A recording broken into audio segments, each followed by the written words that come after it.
Assalamualaikum warahmatullahi wabarakatuh. Selamat siang semuanya. Pada kesempatan ini Ibu akan membahas mengenai materi selanjutnya, yaitu mengenai flowchart atau diagram alir.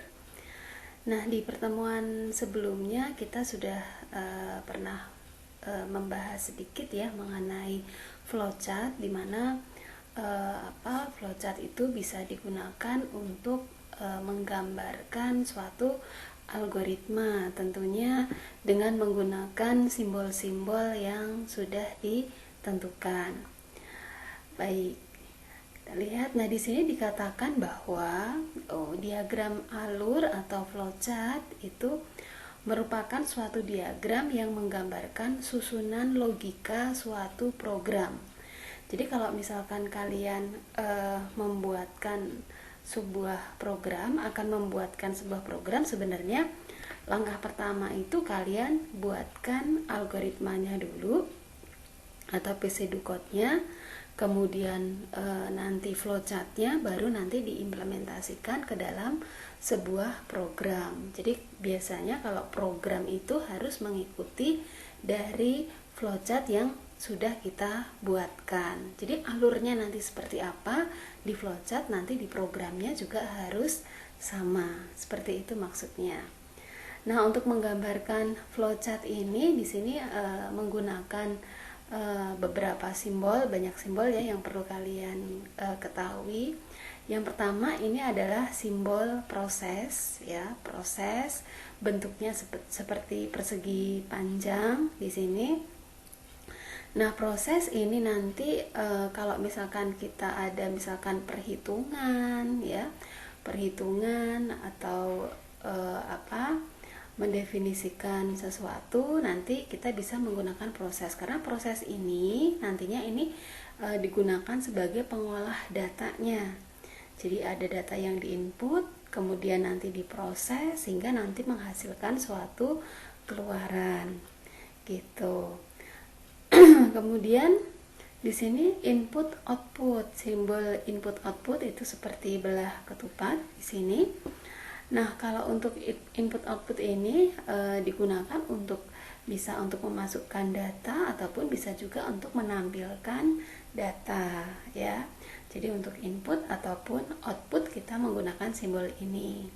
Jadi ini sudah baku ya simbol-simbolnya, jadi tidak boleh dirubah-rubah lagi atau menggunakan simbol yang lainnya, karena di sini setiap simbol itu memiliki fungsinya masing-masing.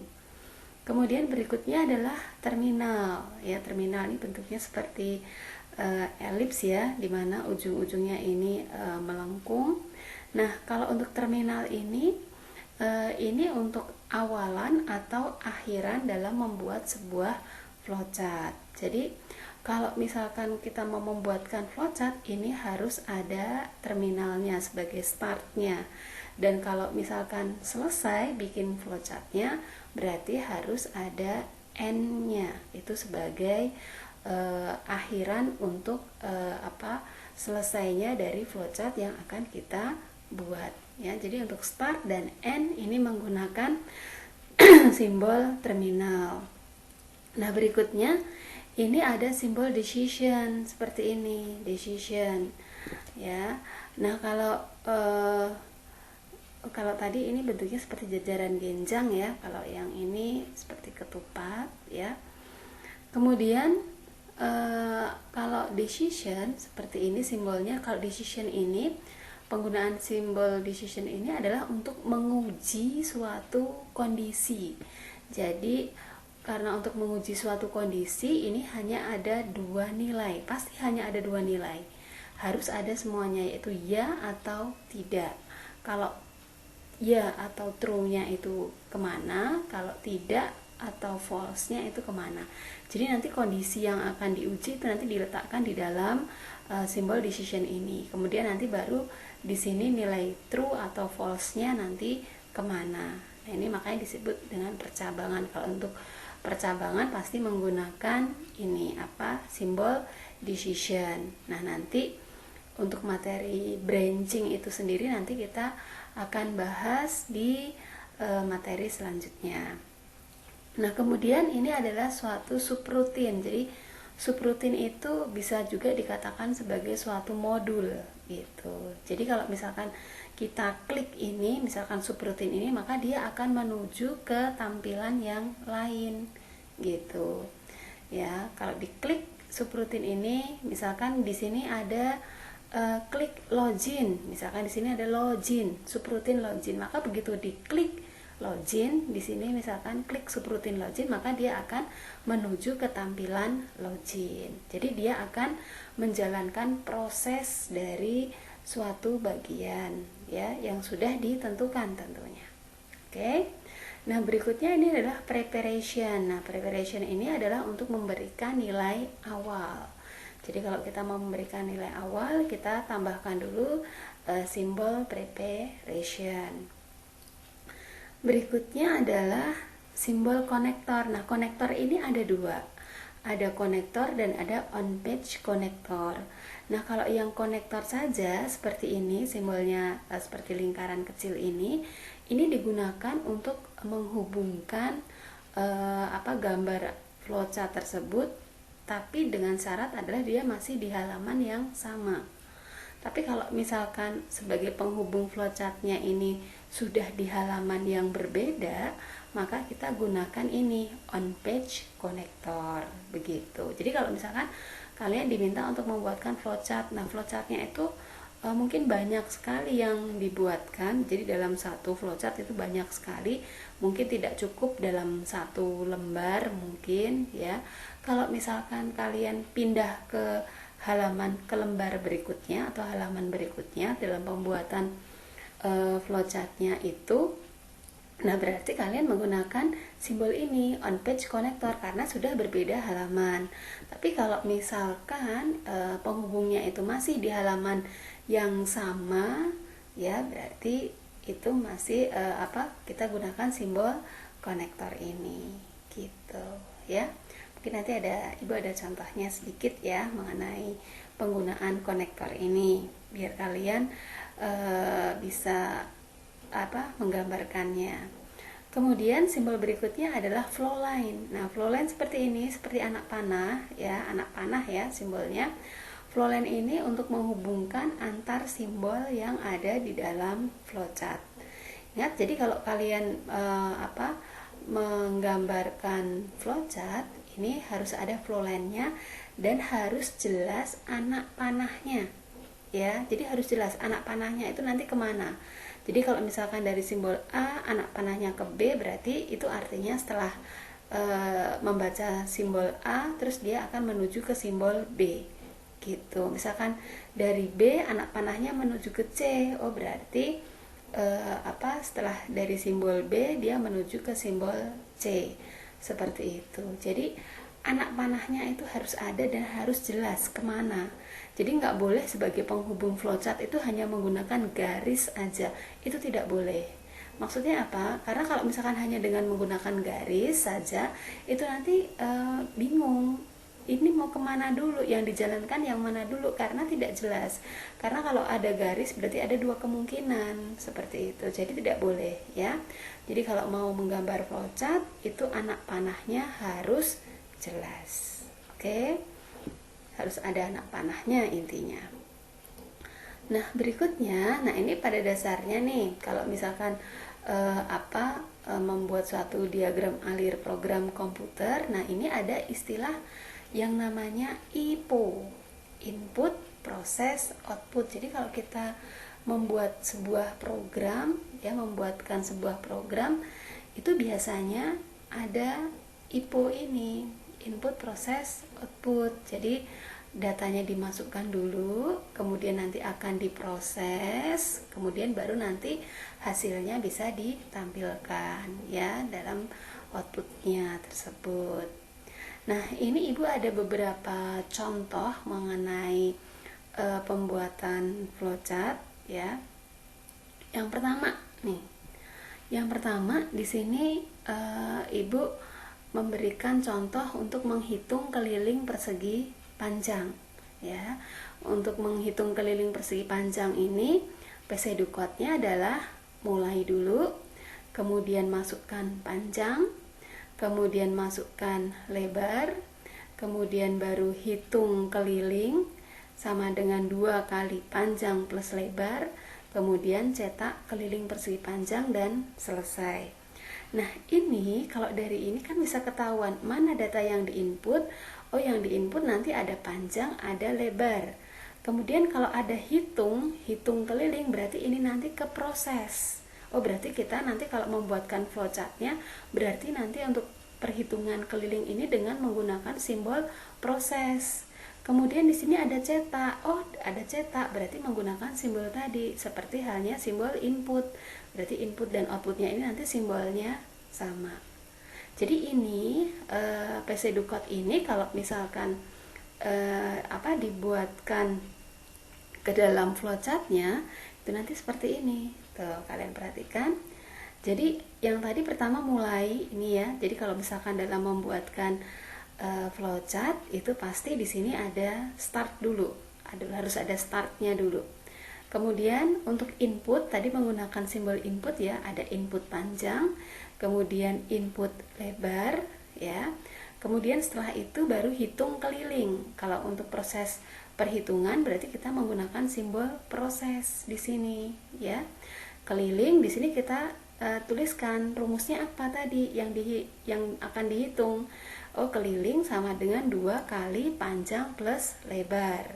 Setelah itu apa? Baru cetak keliling. Nah, ini tadi ya. Jadi kita menggunakan simbol terminal, kita menggunakan simbol input output, dan juga di sini menggunakan simbol proses ya. Dan kalau kalian perhatikan di sini kan ada 2 simbol input. Input panjang, input lebar. Ini penggambaran flowchart seperti ini itu bisa kalian sederhanakan menjadi ini. Jadi kalau misalkan inputnya itu secara berurutan dan banyak, nah ini bisa kalian jadikan satu seperti ini boleh.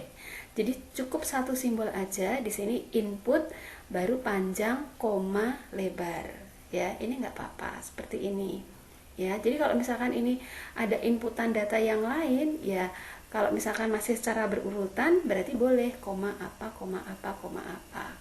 gitu. Jadi ini yang diinput panjang dan lebar. Kemudian baru dihitung kelilingnya 2 kali panjang plus lebar, baru dicetak keliling. Nah, ini kan alur logika untuk pembuatan program keliling persegi panjang kan seperti ini alurnya gitu.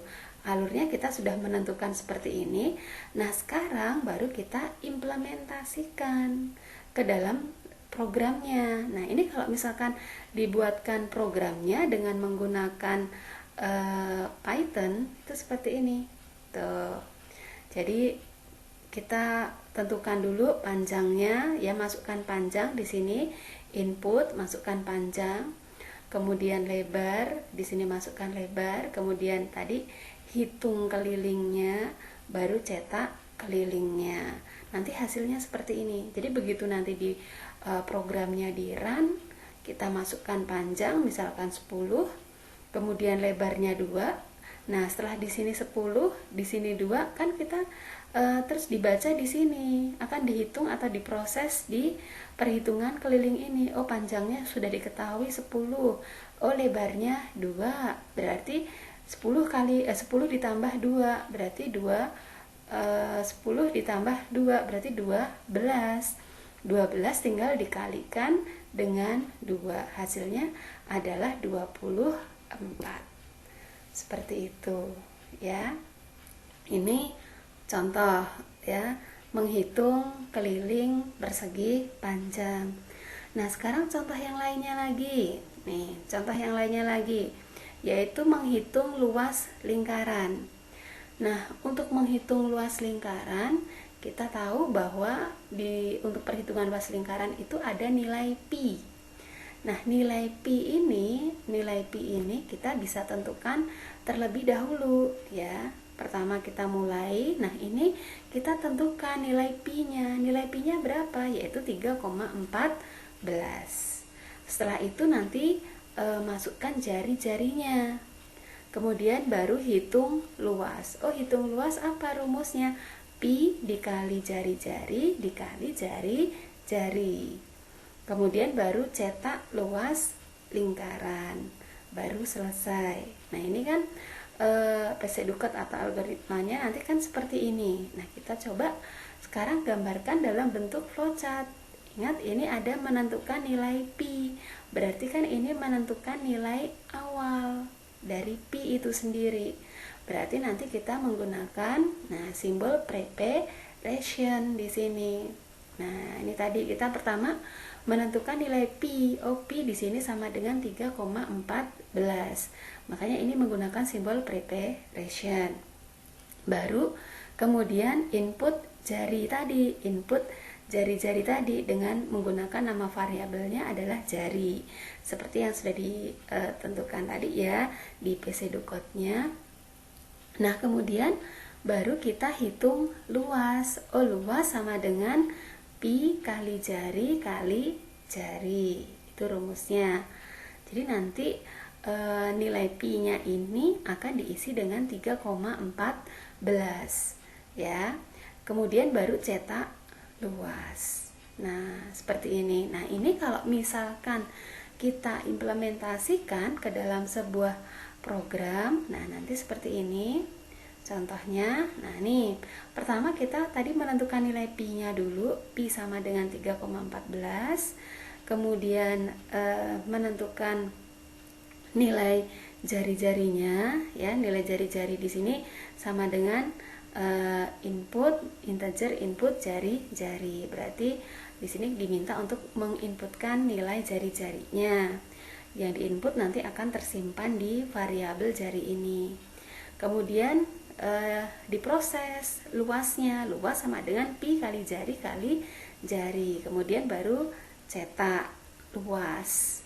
Jadi kalau ini di run, jadi nanti tampilannya pertama kali adalah kalian diminta ini untuk input jari-jarinya berapa? Oh, misalkan 10. Nah, 10 ini nanti kan akan mengisi ini di luas ini. Pi-nya diisi dengan 3,14, jarinya ini 10, di sini juga 10. Berarti kan 3,14 dikali 10 dikali 10. Jadi luas lingkarannya pasti adalah 314. Seperti ini. Gitu tampilannya. Ya, jadi kalau diproses seperti itu ya, nanti jadi kalian harus memahami benar bagaimana prosesnya, terus nanti kira-kira outputnya seperti apa. Ini harus benar-benar paham ya. Oke, nah berikutnya Ibu ada contoh lagi. Nah, sekarang agak berbeda contohnya. Kalau yang kalian lihat tadi, dua contoh Ibu ini tadi, ini flowchartnya, pembuatan flowchartnya ini dibacanya secara berurutan, satu persatu.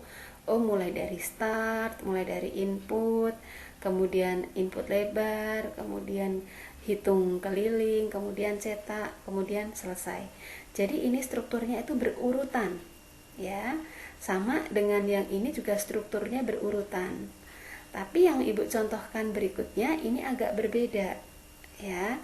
Jadi Ibu akan memberikan contoh sedikit mengenai branching atau percabangan. Jadi kalau untuk branching itu pasti menggunakan jika maka, ya. Nah, contohnya adalah misalkan Ibu mau menghitung nilai rata-rata.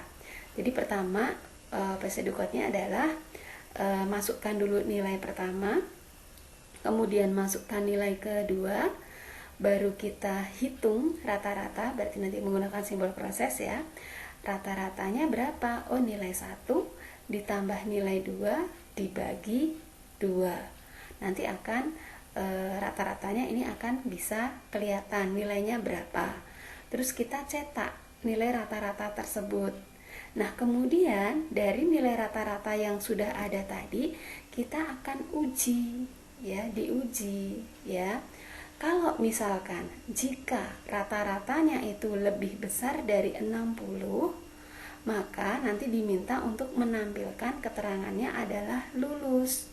Tapi jika tidak, jika tidak benar, maksudnya berarti rata-ratanya kurang dari 60, maka cetak keterangannya gagal. Nah, karena di sini menggunakan jika maka, berarti kita menggunakan satu simbol flowchart lagi yang baru, yaitu dengan menggunakan branching ya, atau dengan menggunakan di simbol decision untuk branchingnya ini ya. Nah, ini kalau dibuatkan flowchartnya nanti seperti ini hasilnya. Nih, mulai pertama tadi input nilai 1, kemudian input nilai 2. Setelah itu hitung rata-ratanya tadi ya, hitung rata-ratanya ini dimana rata itu sama dengan nilai 1 ditambah nilai 2 dibagi 2, baru dicetak rata tadi ya, sesuai dengan PC Ducatnya. Nah, setelah sudah dicetak, nah ini baru diuji. Ada simbol decision. Kalau menggunakan simbol decision pasti nilainya ada 2, iyanya kemana, tidaknya kemana, harus jelas di situ ya. Jadi kalau misalkan di sini menggunakan decision, oh jika rata-ratanya ini lebih besar dari 60, jika iya, maksudnya adalah jika benar, maka di sini akan cetak lulus. Oh, setelah cetak lulus selesai. Kemudian kalau misalkan tapi jika rata-ratanya ternyata kurang dari 60 bagaimana? Oh, kalau kurang 60 ini yang dikerjakan. Yang dikerjakan ini berarti cetak gagal. Seperti itu. Jadi ini ada 2 nilai dalam suatu kondisi ini. Nilai benar dan nilai salah. Ya, sesuai dengan kondisi yang diuji. Seperti itu. Jadi kondisinya yang diuji ini bagaimana dulu? Oh, kalau benar kemana, kalau salah kemana, gitu, dan selesai, gitu ya. Nah, ini kalau misalkan kita implementasikan dengan program ke dalam Python misalkan nanti seperti ini. Tuh, kalian perhatikan. Pertama tadi diminta untuk input masukkan nilai 1, terus masukkan nilai 2. Kemudian hitung nilai rata-ratanya. Oh, rumusnya apa? Nilai 1 ditambah nilai 2 dibagi 2. Kalau sudah cetak rata di sini. Nah, kemudian setelah cetak rata ini ada penggunaan if ya, if else ya. Untuk penggunaan if ini kalian harus tahu atau paham formatnya terlebih dahulu gitu. Contoh seperti ini, if ini rata lebih besar dari 60, ini adalah kondisi yang kita uji. If rata lebih besar dari 60, apakah ratanya, nilai rata-ratanya itu lebih besar dari 60? Kemudian ini ada titik 2. Ya, titik 2. Kemudian print atau cetak. Cetak apa? Keterangan lulus. Artinya apa? Berarti jika rata-ratanya ini lebih besar dari 60, jika benar ya, jika iya, maka ini yang dikerjakan, keterangan lulus. Tapi jika tidak bagaimana? Ini ada else. Else itu jika tidak ya. Else itu jika tidak. Oh, kalau jika tidak apa yang dilakukan? Nanti cetak keterangan gagal. Seperti ini. Penulisannya kalian perhatikan ya. Jadi di setelah if kemudian di situ ada titik 2, kemudian setelah else ini juga ada titik 2. Oke. Jadi ini kalau misalkan di run ya, kalau ini misalkan di run, hasilnya nanti seperti ini. Oh, masukkan nilai 1 misalkan 80, masukkan nilai 2 misalkan 70, berarti rata-ratanya 80 ditambah 70, 150 dibagi 2, berarti hasilnya adalah 75. Oh, berarti 75 itu kita lihat di sini. Oh, berarti rata-rata nilainya ini 75. Oh, 75 apakah lebih besar dari 60? Iya. Oh, berarti kalau iya berarti ini yang dikerjakan, keterangan lulus. Maka ini yang ditampilkan adalah keterangan lulus, seperti itu. Nah, kemudian di sini contoh lagi yang lain, misalkan masukkan nilai 1-nya 40, masukkan nilai 2-nya adalah 30. Nah, berarti kita hitung rata-rata. 40 ditambah 30, 70 dibagi 2, hasilnya adalah 35. Kita uji lagi di sini. Di sini nilai rata-ratanya adalah 35. 35 apakah lebih besar dari 60? Salah, berarti kalau salah apa? Ini yang dikerjakan. Yang dikerjakan adalah else-nya. Berarti yang dicetak adalah keterangan gagal. Seperti itu, ya. Jadi kalian harus tahu mengenai prosesnya. Nah, ini kalau contoh yang berikan ini, dia sudah menggunakan struktur percabangan. Kenapa? Ada decision yang kita gunakan ini, ya. Jadi untuk pembuatan flowchart itu ada beberapa struktur, ya. Yang pertama tadi ada struktur berurutan, yang kedua ini adalah struktur branching atau percabangan. Oke. Nah, berikutnya ya, contoh berikutnya di sini adalah yaitu menampilkan tulisan logika dan algoritma ini sebanyak 5 kali. Jadi untuk menampilkan logika algoritma ini tidak langsung print logika algoritma, print logika print sebanyak, enggak, ya. Tapi nanti kita akan menggunakan perulangan, ya. Jadi lebih efisiensi dalam penulisan sintak atau perintahnya. Jadi misalkan di sini pseudocode-nya atau algoritmanya seperti ini. Pertama kita menentukan dulu nilai i-nya, misalkan i sama dengan 1. Nah, kemudian di sini nanti akan dilakukan perulangan. Perulangannya kondisinya apa? Jadi jika nilainya i, ya, atau selama nilai i-nya ini lebih kecil atau sama dengan 5, jadi selama nilai i-nya ini kurang atau sama dengan 5, maka nanti tampilkan tulisan logika algoritma. Dan setelah itu nanti supaya nilai i-nya ini bertambah, ya, jadi ditambahkan dengan angka 1. Nilai i sama dengan i plus 1. Kalau sudah nanti kembali ke langkah 3, diulang lagi, diuji lagi. Jadi kalau misalkan ini ibu kerjakan, 1, ibu baca 1, berarti di sini nilai i-nya adalah 1. 1 apakah lebih kecil atau sama dengan 5? Iya. Kalau iya, berarti nanti ibu akan menampilkan tulisan logika algoritma. Nah, berikutnya di sini menambahkan nilai i dengan 1. Berarti nilai i ini ditambah dengan 1. Berarti nilai i sekarang adalah 1 ditambah 1. Berarti nilai i sekarang adalah 2. Berarti nilai i di sini sekarang ini adalah 2. Nah, ini kembali ke langkah ketiga, berarti ke sini lagi. Ya, ke sini lagi, melakukan perulangan lagi. Berarti tapi sekarang nilai i yang diuji di sini bukan 1 lagi, tapi sudah berubah. Karena apa? Ini sudah ditambah di sini. Nilai i-nya sudah berubah. Sekarang tidak 1 lagi, tapi nilai i-nya di sini sekarang adalah 2. 2 apakah lebih kecil sama dengan 5? Iya, berarti masih tetap menampilkan tulisan logika algoritma. Gitu. Nah, i-nya ditambah lagi 1. Berarti nilai i terakhir tadi 2 ditambah 1. Berarti nilai i sekarang adalah 3. Kembali lagi ke sini. Nah, sekarang diuji lagi. Nilai i-nya di sini sekarang berapa? Tadi nilai i-nya adalah 3. 3 apakah lebih kecil sama dengan 5? Iya, berarti tampilkan logika algoritma kembali. Kemudian di sini nilai i-nya ditambah 1 lagi, berarti terakhir nilai i-nya 3 ditambah 1, berarti nilai i sekarang adalah 4.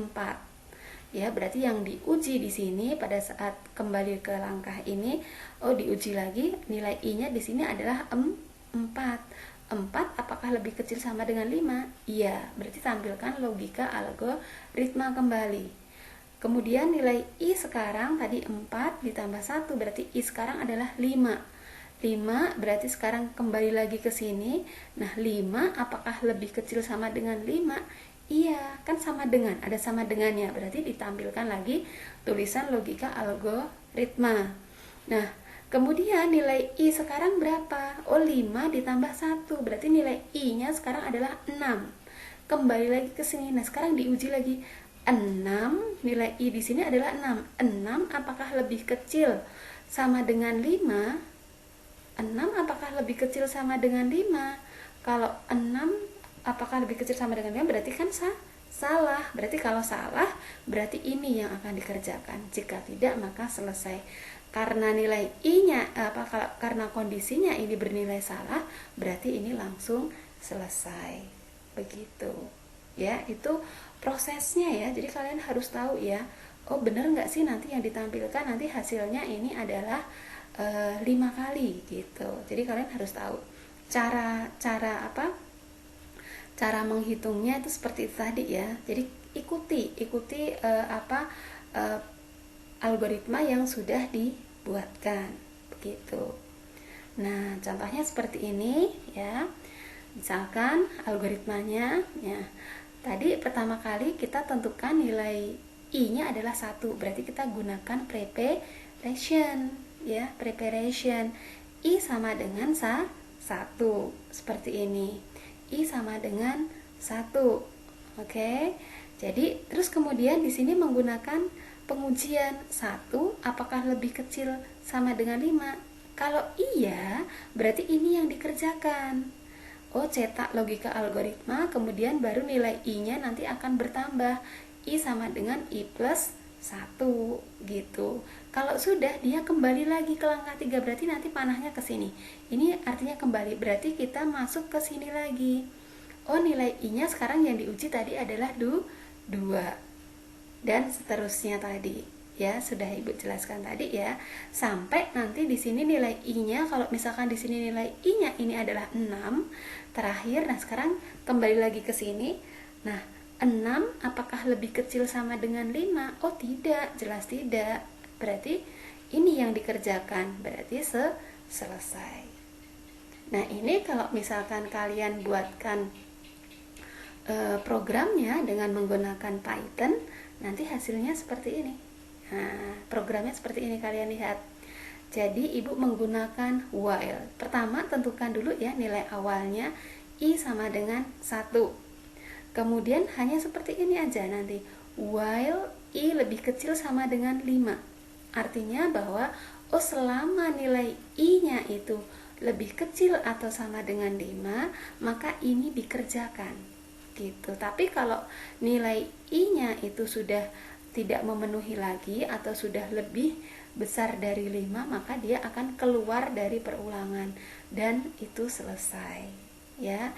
Jadi ini akan mengulang, jadi cukup hanya printnya 1 kali aja nih, print logika dan algoritma.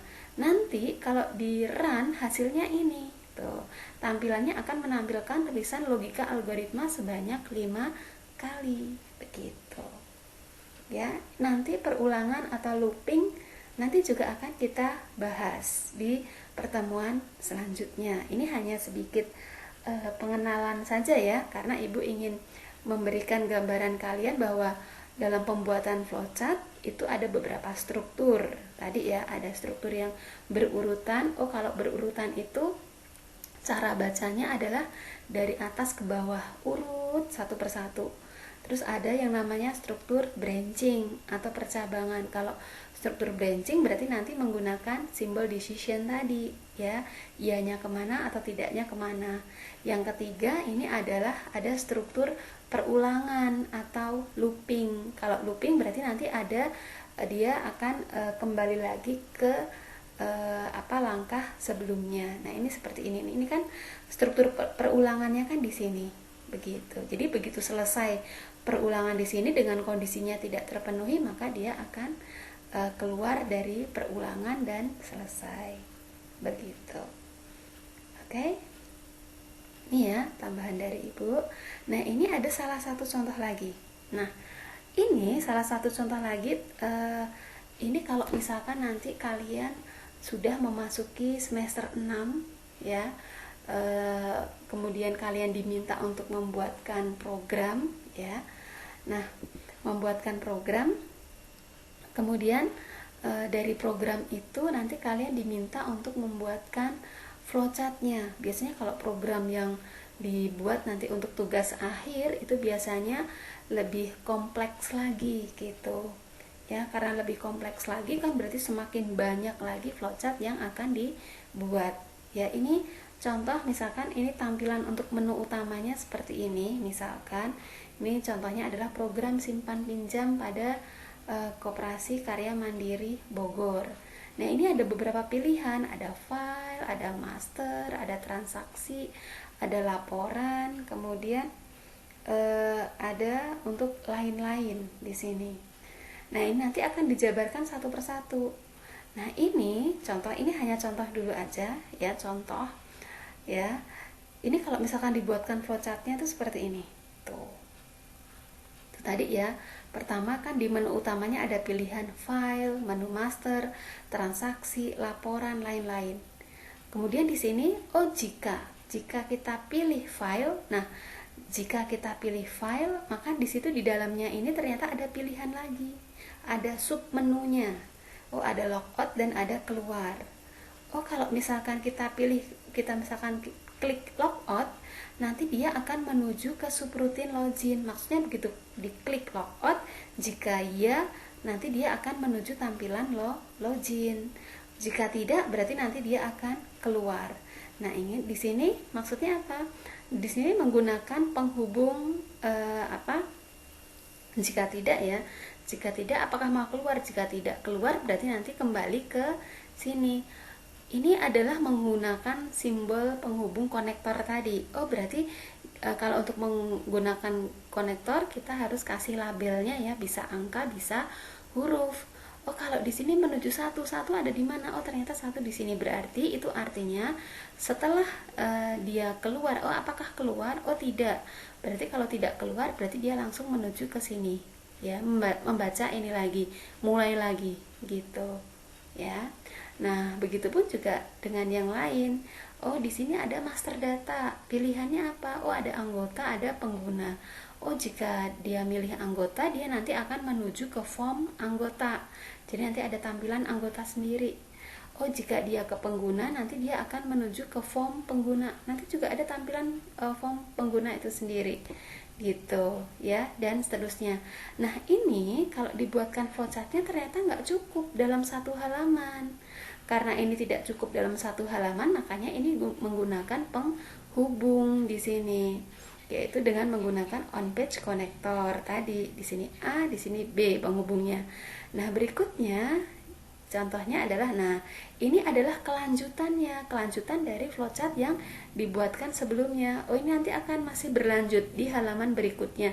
Contohnya seperti ini. Ini ada A, ini B. Berarti ini kelanjutan dari flowchart A sebelumnya tadi ya, penghubung yang di A, dan ini adalah kelanjutan dari penghubung yang di B. Seperti ini. Ya, gitu ya. Ini untuk contoh penggunaan dari simbol-simbol flowchart ya. Utamanya kalian harus benar-benar tahu dulu alur logikanya itu seperti apa. Kalau kalian sudah paham mengenai alur logikanya seperti ini, algoritmanya seperti ini, kalian akan mudah dalam membuatkan flowchart maupun programnya. Karena program itu nanti mengikuti flowchartnya. Flowchartnya seperti ini, berarti programnya harusnya seperti ini. Gitu. Oke, jadi harus sama dan semuanya itu harus konsisten ya. Oke, gitu ya. Nah, kemudian seperti yang sudah Ibu jelaskan tadi ya, bahwa sebenarnya kalau membuat flowchart itu ada 3 struktur tadi ya. Yang pertama adalah struktur berurutan atau disebut juga dengan struktur sequence atau struktur sederhana. Jadi ini itu dibacanya secara berurut satu persatu dari atas ke bawah, dari start terus ke input, ke proses, ke output, baru ke end, misalkan seperti itu. Contohnya tadi ya sudah Ibu jelaskan. Nah, berikutnya ini adalah contoh ya, contoh lain lagi, yaitu untuk flowchart menghitung luas segitiga. Nah, kalau kalian perhatikan, ini kan memang strukturnya sequence. Di sini tidak ada decision, berarti tidak ada branching dan juga tidak ada perulangan. Berarti ini adalah sequence ya. Jadi dibacanya dari atas ke bawah secara berurutan. Jadi ini kalau dibuatkan programnya, misalkan ini start, masukkan alas. Misalkan alasnya ini 10. Kemudian masukkan tinggi. Misalkan tingginya di sini adalah 10. Berarti kita hitung luasnya, alas kali tinggi dibagi 2. Oh, alasnya tadi 10, tingginya di sini juga 10, berarti hasilnya kan 100. 100 dibagi 2. Oh, berarti hasilnya adalah 50. Berarti pada saat cetak luas, berarti nanti yang dicetak ini luasnya adalah 50. Seperti itu. Bisa ya? Tadi Ibu sudah mencontohkan beberapa juga ya untuk yang struktur sequence-nya, nanti bisa dilihat kembali. Oke. Nah, berikutnya adalah struktur branching. Nah, ini kalau struktur branching ini pasti di sini menggunakan simbol decision. Ya, pasti menggunakan simbol decision. Ya, kalau simbol decision berarti oh nanti iyanya kemana, tidaknya kemana, ini harus jelas. Jadi pertama nanti dibaca ini dulu, input, proses. Nah, begitu ketemu decision, oh kalau iya berarti yang dikerjakan ini aja. Iya ini simbol output misalkan, kemudian selesai. Tapi kalau misalkan ternyata ini bernilai salah atau tidak, berarti ini yang dikerjakan, misalkan output ini yang dikerjakan kemudian selesai. Seperti itu tadi ya contohnya ya. Nah, ini ada contoh ya, ada contoh misalkan masukkan sebuah bilangan pseudocode-nya. Kemudian bagi bilangan tersebut dengan 2. Ya. Jika sisa pembagiannya adalah 0 ya, maka bilangan tersebut adalah bilangan genap. Dan jika sisa pembagiannya adalah 1, maka bilangan tersebut adalah ganjil. Jadi kalau misalkan kita mau buatkan if-nya, jadi ini kalau misalkan ada bilangan ini yang kita sudah masukkan, kemudian bilangan itu kita bagi jadi 2. Misalkan bilangannya itu adalah 10. Oh, 10 kalau dibagi 2 berarti kan sisa hasil baginya adalah 0.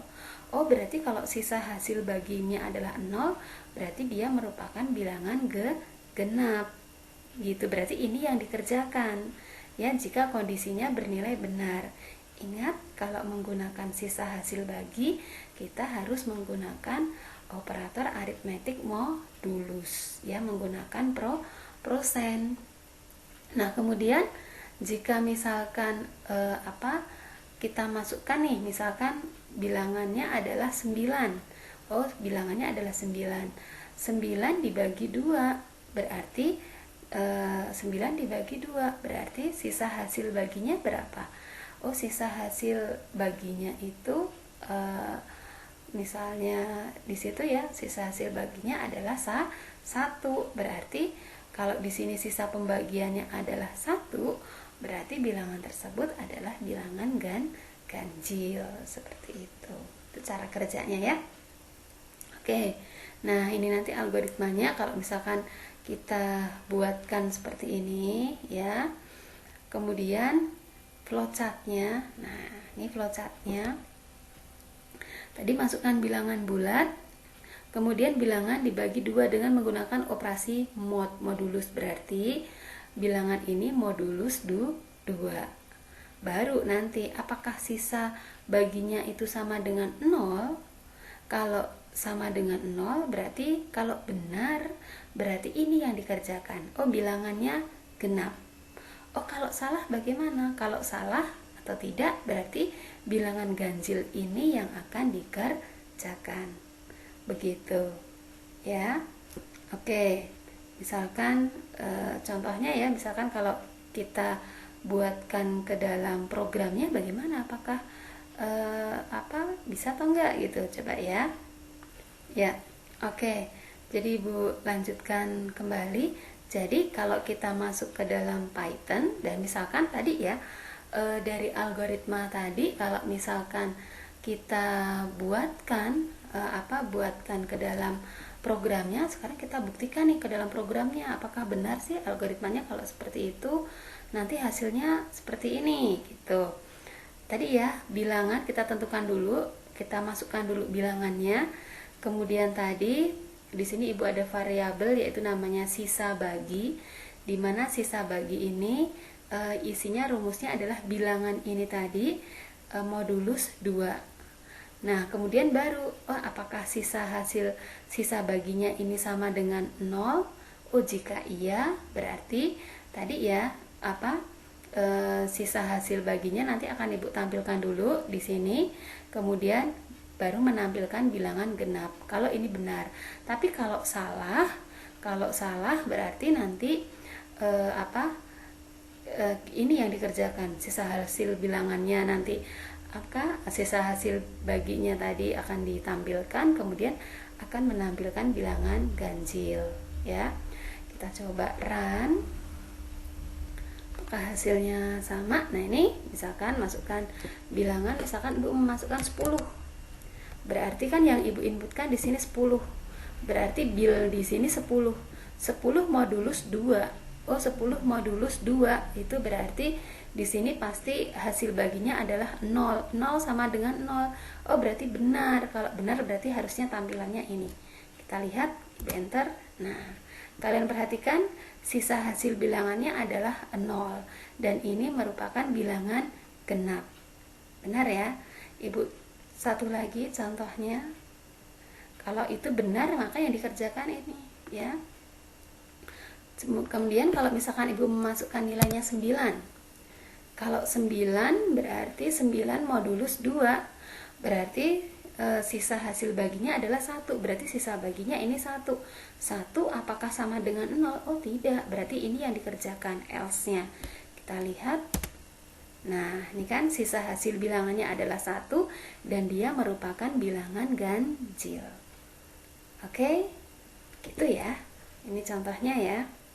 Baik. Ibu lanjutkan kembali. Nah, kemudian berikutnya adalah contoh yaitu mengenai untuk struktur looping. Nah, kalau untuk struktur looping berarti di sini ada pengulangan. Jadi kalau di sini menuju ke statement tertentu, nah ini berarti artinya ini ada suatu perulangan gitu ya. Di sini contohnya nih, misalkan contohnya, di sini diketahui nilai awal bilangannya adalah 1. Nah, kemudian di sini bil lebih kecil. Apakah bil itu lebih kecil dari 10? Kalau misalkan di sini nilai bilnya selama nilai bilnya ini lebih kecil dari 10, maka ini yang dikerjakan, yaitu cetak bil, kemudian kita tambahkan ya nilai bilnya sama dengan bil plus 1. Jadi supaya nilai bilnya di sini bertambah. Makanya di sini harus ada perintah ini. Bil sama dengan bil plus 1. Dan ini kembali lagi ke sini, diuji lagi. Contoh. Pertama kita baca nilai bilnya adalah 1. Di sini 1. 1 apakah lebih kecil dari 10? Iya. Berarti cetak bil, berarti yang dicetak adalah angka 1. Gitu ya. Kemudian di sini di bawahnya bil sama dengan bil plus 1. Oh, tadi nilai terakhir bil di sini adalah 1. 1 ditambah 1, 2. Berarti bil di sini sekarang adalah 2. Kembali lagi ke sini. 2 apakah lebih kecil dari 10? Iya. Berarti ini lagi yang dikerjakan. Sampai di sininya nanti tidak memenuhi gitu.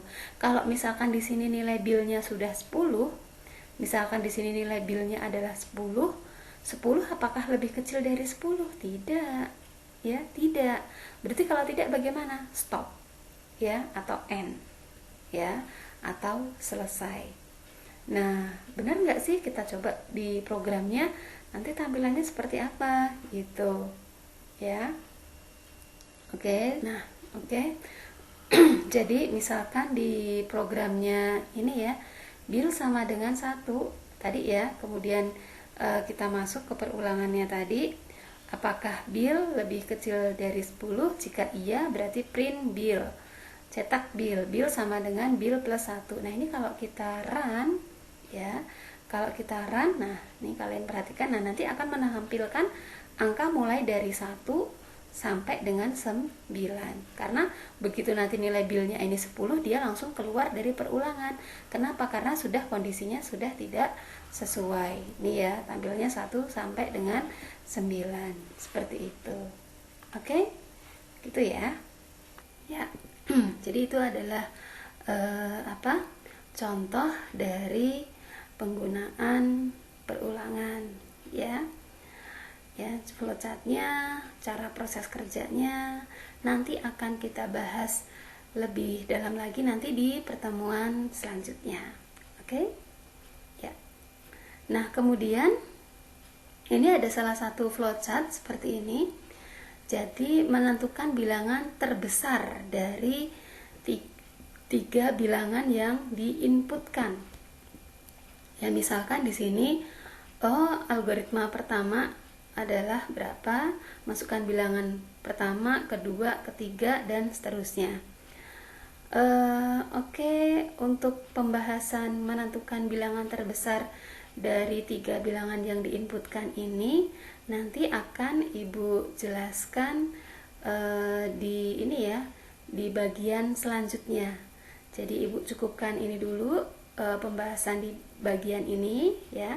Nanti akan Ibu lanjutkan ke bagian selanjutnya. Oke? Terima kasih semuanya. Assalamualaikum warahmatullahi wabarakatuh.